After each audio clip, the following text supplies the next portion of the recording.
Choisis la vie. Je t'écoute. Shema Israël.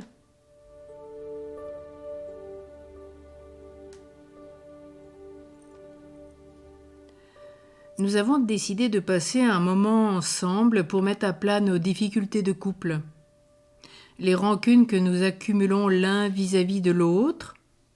Et pour cela, le meilleur endroit pour nous, c'est peut-être au restaurant, parce qu'il est plus difficile de s'y mettre bruyamment en colère et de partir en claquant la porte. De plus, nous sommes face à face et pour un temps relativement long. Et c'est indispensable de pouvoir disposer de ce temps rien que pour nous, sans avoir le risque d'être dérangé. Nous savons qu'aux équipes Notre-Dame, il y a le devoir de s'asseoir une fois par semaine, se remettre face à face, dîner ensemble, remettre à plat la semaine. Ce pourrait être une autre possibilité, et de commencer ce repas par la prière. Et aujourd'hui, je te propose de commencer. Nous avons fixé au préalable que nous allons écouter l'autre sans l'interrompre, quoi qu'il arrive, même si nous nous sentons agressés. Tu parles et je te regarde. Je me mets en empathie avec toi et je m'imprègne de chacune de tes paroles.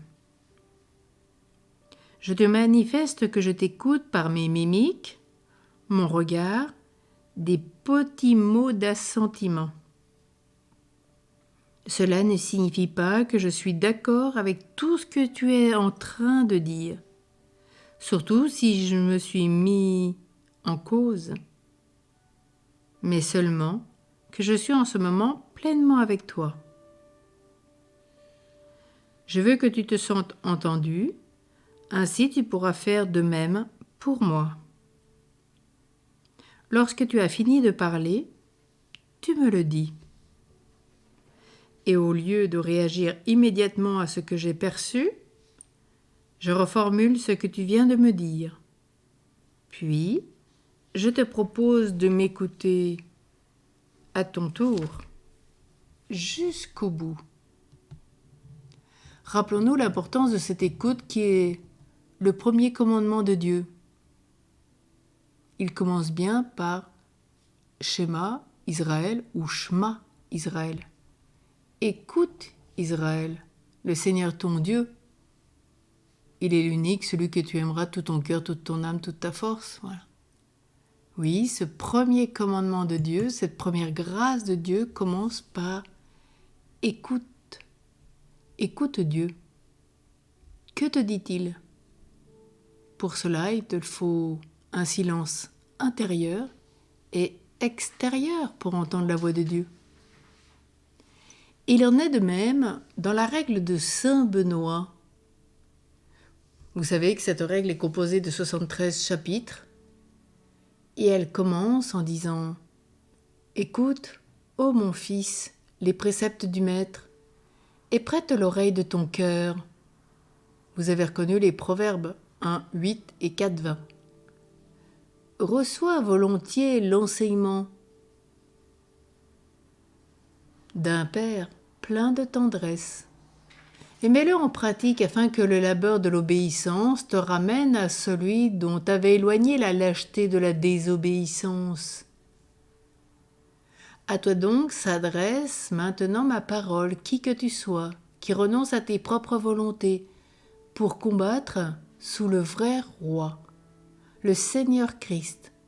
Prends en main les puissantes et glorieuses armes de l'obéissance.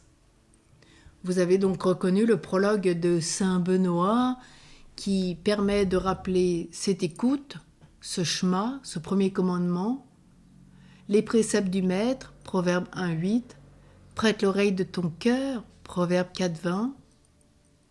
Recevoir volontiers l'enseignement, c'est admonition, de l'hébreu moussar, C'est un terme de la sagesse biblique qui signifie à la fois exhortation, éducation, correction. Oui, de ce Père plein de tendresse et mêlé en pratique. Quelle grâce nous avons à découvrir dans cette règle de Saint Benoît, même si elle a été réalisée pour les ordres monastiques. Elle est valable pour chacune de nos situations, que nous soyons célibataires, mariés, divorcés, veufs ou veuves, que nous soyons vierges consacrées, moines ou moniales, prêtres, peu importe, cette règle s'adapte à toutes les situations, à tous les états de vie. Elle nous rappelle la grâce essentielle de savoir 1. Écouter Dieu, 2. Écouter nos frères, 3. Savoir s'écouter avec la grâce de Dieu.